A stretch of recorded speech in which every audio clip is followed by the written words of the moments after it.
Well, this is Current Yield, Grant's Interest Rate Observer of the Year. I am Jim Grant. With me, as always, is Henry French, who runs the engineering department here at the Current Yield podcast, and the great deputy editor of Grant's, Evan Lorenz. And a new voice today, someone who is not 77 years old, not, what do you, Evan?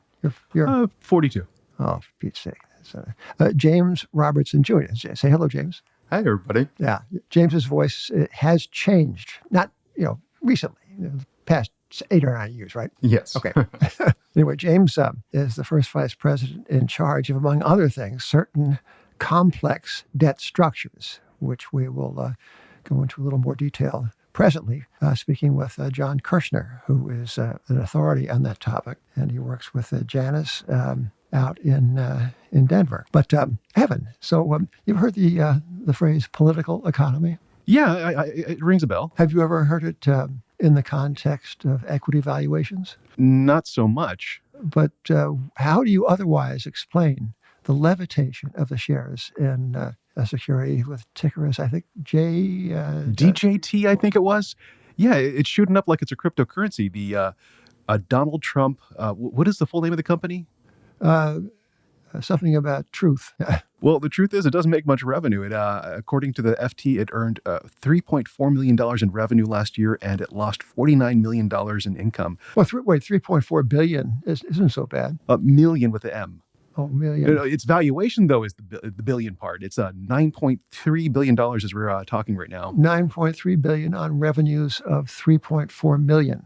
Yeah, to be fair, though, that was only for the first 9 months of last year. They could have had a bang out fourth quarter. That's the kind of market, right? There are all these strange pockets of shall we call it, Twilight Zone caliber discontinuity with the precepts enunciated by Benjamin Graham and David L. Dodd in the book called Security Analysis.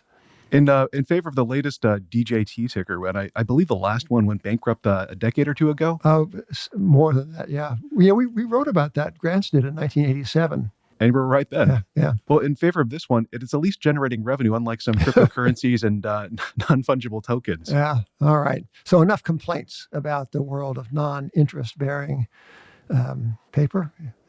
No, not paper. Fungible shares. Yeah, right. Okay. So let's get down to business, ladies and gentlemen. We have with us, as I mentioned, John Kerschner, who I read. John Kerschner went to Yale, which not many of us do, although I paid tuition at Yale but didn't attend. But John majored in biology and graduated with high honors. John, am I correct in surmising that you might have been on the pre-med track at Yale? Is that possible? I was for a few years. That is correct. And then I took David Swenson's class, who the late David Swenson ran the endowment at Yale. Yeah. And you may have run into him. And he was the gentleman that changed my mind. Yeah. Go into finance. Changed your net worth, certainly. So medicine's loss is structured finance's gain. And John is a most active fellow at Janus Henderson. If I read the website correctly, you are the supervising intelligence over no fewer than 5 funds, all of which the theme is financial architecture, right? There's an exchange-traded fund. There are exchange-traded funds that deal with collateralized debt obligations of various credit stripes. And so John, let's begin, if we may. Yes. I dare say the readers of Grants, as well as the listeners to Current Yield, want to know what a CLO is and what it might pay the patient investor and what other risks attach to it. Yeah, those are all good questions. Thanks. So a CLO stands for a collateralized loan obligation. And so it's a mouthful. We understand it's an acronym, which we tend to have a lot of in our world of securitized products, but it's no different than any other securitization. So if you think about other products that maybe your listeners or readers are more familiar with, things like mortgages, auto loans, credit card loans, student loans, etc. The reason why securitization is important and exists, it's because it allows these types of loans to be packaged and then sold to investors. So if you think about it, if If I wanted to invest in a mortgage-backed security or a mortgage and there wasn't securitization, I'd have to go underwrite every individual borrower out there, which would be wildly inefficient and probably somewhat impossible to do. But by taking a whole pool of mortgages or auto loans or credit card loans, you can do it in that the fact that the loans underneath are somewhat standardized. Right. And then it becomes a statistical exercise. So for CLOs, it's actually corporate debt, not consumer debt. So these are leverage loans or bank loans, two different words for the same thing, that are made to companies that, for whatever reason, don't want to or can't let or borrow in the high yield bond Right. market. So they come to the bank loan market and they get their loans. And then CLO managers take a portfolio of these loans, 200 or 300 loans, they put it in a securitization, and then that securitization divides up the risk into different layers, Right. also called tranches, and that those go from anywhere from AAA all the way down to single B Okay. sometimes. Yes. Let me stop there for 1 second, if I may, John, to ask you this. This is where I think we could use a word of explanation on a kind of alchemy that happens with the securitization process. For example, if you were to take one representative loan randomly selected from, say, the AAA rated Janus Henderson CLO ETF, that Yes. loan would as likely as not would not be AAA individually, right? It would be more Correct. likely speculative grade. Is this okay so far? So far, so good. Okay. However, and this is where the a little bit of the mathematical art comes in. If you were to take not one speculative grade loan, but dozens, hundreds, thousands, and arrange them such that the order of loss or the order of payment was concentrated in certain portions of that structure, you could introduce a new way of looking at risk, right? You could structure such things so that the holders of a certain group of these loans would in effect be holding something resembling a corporate AAA credit, or indeed not so far as the market judges these things from a treasury security itself. Now, how does that happen? Yeah, there's really two things going on, Jim. So first of all, you're right. The diversification allows this. And what's going on there? Let's just say you have a portfolio of 300 loans. And you know that not every one of those is going to default. And in fact, we have decades of experience as to what these corporate loans, how they react in different types of environments. A normal environment, which is kind of what we're in right now, about 3% of the loans will default. They got as high during the global financial crisis in 2008 and 2009 of about 14%. So yeah, and the very low end might be like 1 or 2%. So we know based on past experience what the normal default rate is. Right. And then you have to add on a loss given default because these are senior secured loans. They have collateral backing them. If they default, the investor doesn't get 0 cents on the dollar. Normally, it's somewhere between 50 to 70 cents on the dollar. That number has been going down. But so you know about what percent are going to default in different circumstances, and you know your recovery value given default, and then you can divide those cash flows Right. coming from the loans, even in very stressed scenarios, and say the top half of the cash flows go to the AAA security, and it's very, very difficult to get a default in that AAA security. In fact, the AAA CLO has never defaulted. Yeah. So, ladies and gentlemen, we are now going to refer to a graph showing the experience of the CLOs during the great global financial crisis of 2007 to 9. Now, James, will you hold that up to the microphone so the listeners can see it? Of course. Okay. Now, let me see that thing. So I'm going to do my best to describe what is truly a remarkable episode in finance, period. John, I think that you have a copy of this as well. And the headline is the U.S. CLO debt tranche price movements. And it begins in January 2008. And it tracks these collateralized loan obligations of various ratings, going from double B, which is kind of the penthouse of junk or speculative grade, through triple B, which is the lower end of investment grade, all the way up to triple A. And it shows the perturbations in price. And what is astounding about this to the naked eye, and indeed to the uninformed intelligence, is that these things, some of them went from about 60, 70, or 80, respectable prices, all the way down to just about zero. And then all of them, double B, triple B, A, double A, met in the year 2013 at about 90 cents, 95 cents, or par. So this is an extraordinary round trip, and it all came out in the end. So, John Kerschner, does history repeat? Is the past experience prologue? Or, put another way, do previous results guarantee a future outcome? Well, I guess if you can forecast whether we'll go through another global financial crisis, that will affect my answer for sure.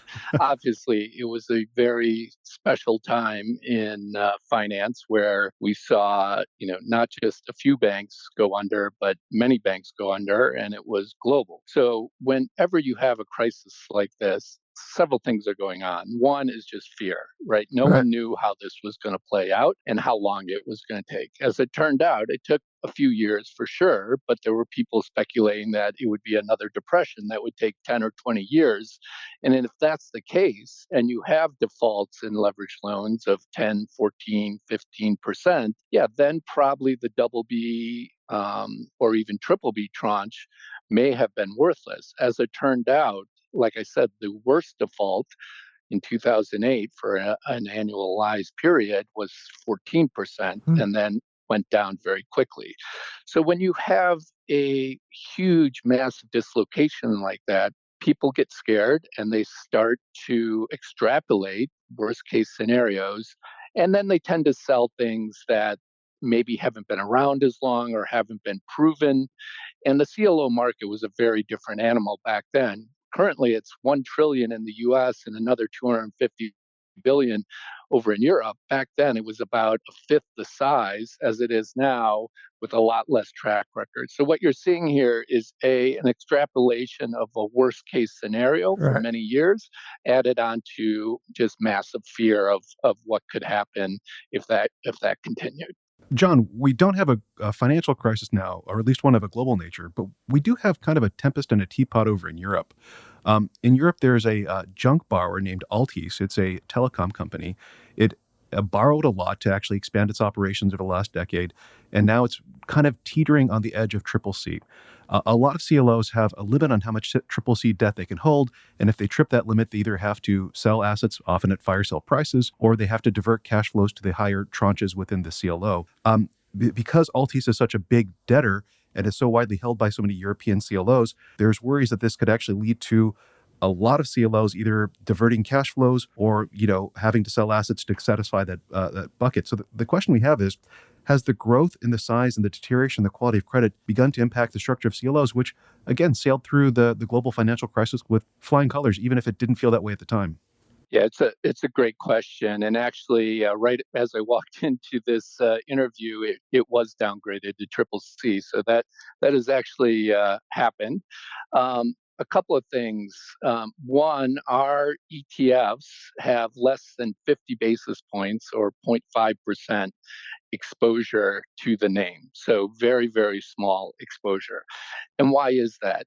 It's because when you think about it, every CLO owns somewhere around 200 to 300 different leverage loans. And then our JAAA owns 300 different CLOs within that. So by design, investors have massive diversification so that they're never exposed to any one name to a high degree, even a name as big as this, LTs. Like you mentioned, it's in a lot of CLOs, that is correct, but not in huge weights. Secondly, CLO managers, even if they didn't see this coming, these are not static structures. So CLO managers can sell names that have difficulties or end up defaulting, and obviously they don't want to do that. But the structure of a CLO prevents more than 7.5% in triple C names.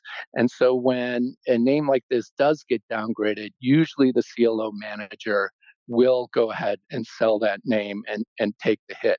But because of the structure of CLOs, particularly at the AAA level, but even at the triple B or double B level, you're very safe and protected from even large defaults like this, or when I say large, I mean from a big name. Because, like I mentioned, normally you're going to have 3 or 4% of defaults in a year, and this is just one of those defaults. So diversification, and then goes to the fact that CLOs are not static structures; they're actually actively managed by very competent CLO managers that will mitigate the risk of any large default like Altis. John, could you explain the par subordination and how the different tranches are structured for a CLO and how that this sort of collateral test and interest coverage test that can divert income up to those AAA security holders?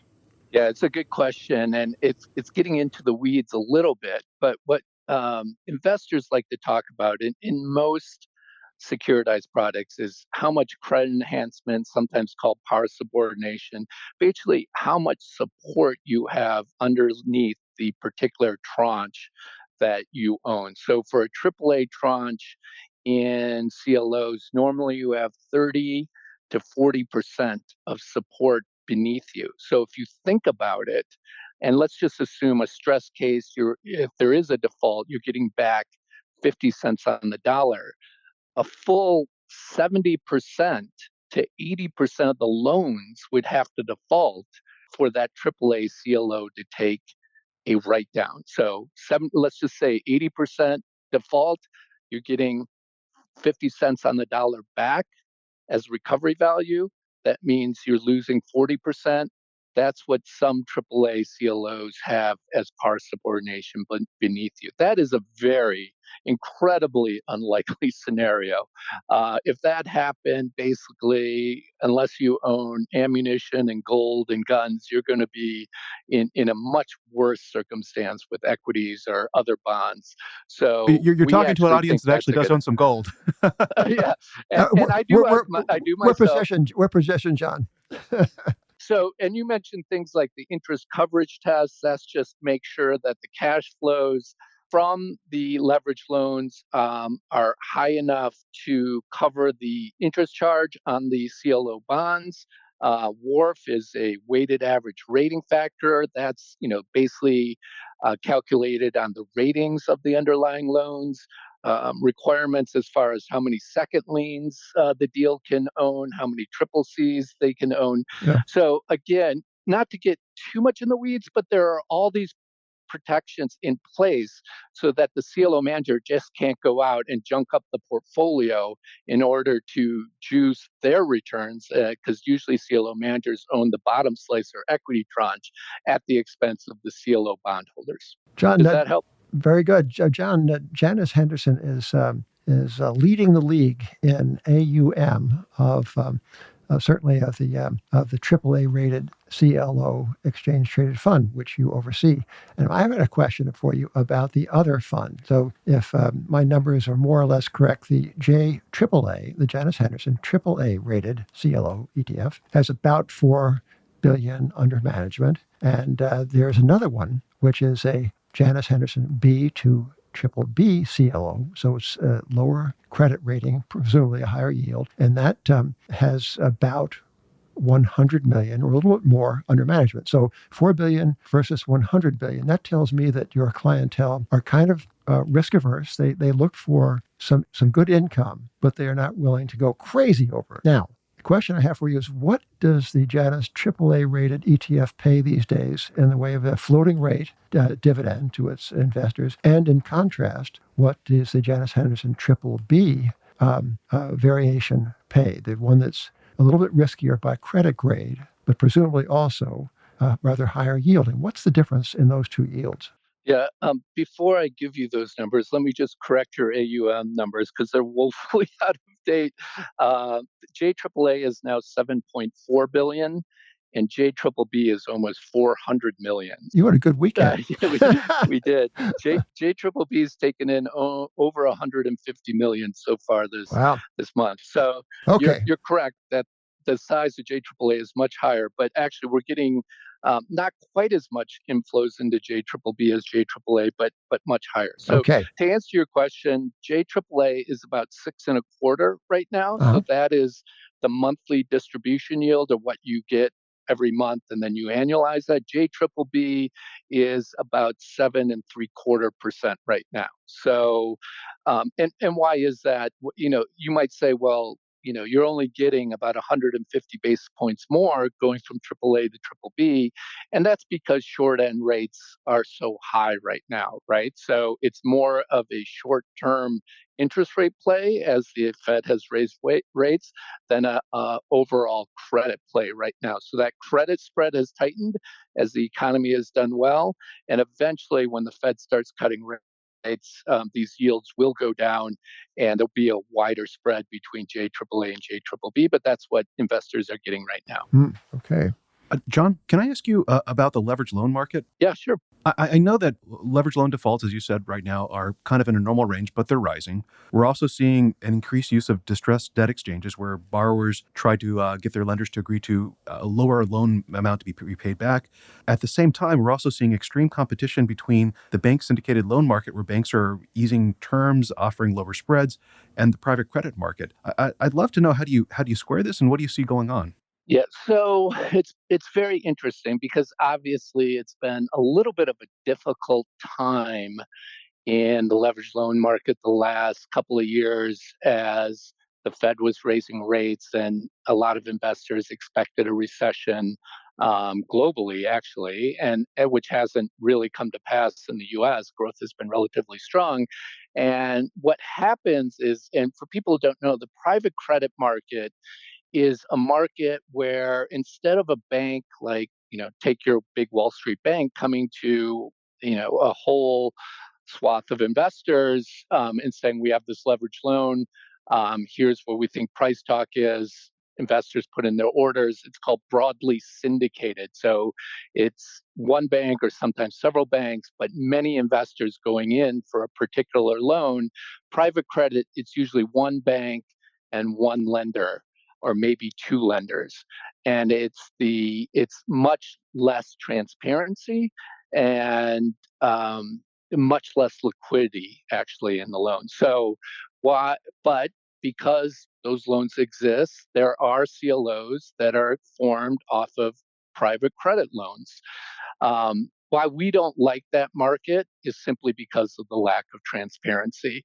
You don't get to see through on the deals what the loans are. You don't really know what the covenants are behind the loans. You don't know what the protection is. Doesn't mean they're bad loans. It's just less transparency and less liquidity. So, but what has happened actually over the so last year was the first year where private credit really came to the fore. What I mean by that is normally private credit is about 5 to 10% of the loan market. Last year it was about 20 to 25%. So much more issuance in that market. But what we've seen so far this year is because the credit markets have opened up more, simply because the Fed is getting close to, or Fed is, for all intents and purposes, done, getting close to easing. Doesn't look like the US is going into recession. Is this year the public market or the broadly syndicated loan market has taken back market share and refinanced a lot of deals. So I think there will be this push and pull between the two markets. When it's more benign credit type environment, I think the broadly syndicated loan market will take market share. When it's maybe a little iffier, you're going to see private credit take some market share. But right now, private credit is here to stay, and there's a reason for that. There are higher fees. There are the spreads on the CLOs from private credit are wider. But that being said, it's still much smaller than the broadly syndicated loan market, and we think the broadly syndicated loan market is more appropriate for investment vehicles like our CLO ETFs. So what do you tell, say, a financial advisor who wants to know what the advantage might be in investing in a CLO or an exchange-traded fund that manages CLOs as opposed to ordinary corporate bond funds, for example, or ordinary tax-exempt municipal securities? What is the what's the edge or the advantage? Certainly, what a differentiating factor is that your CLOs are floating rate, but what else goes into the investment decision?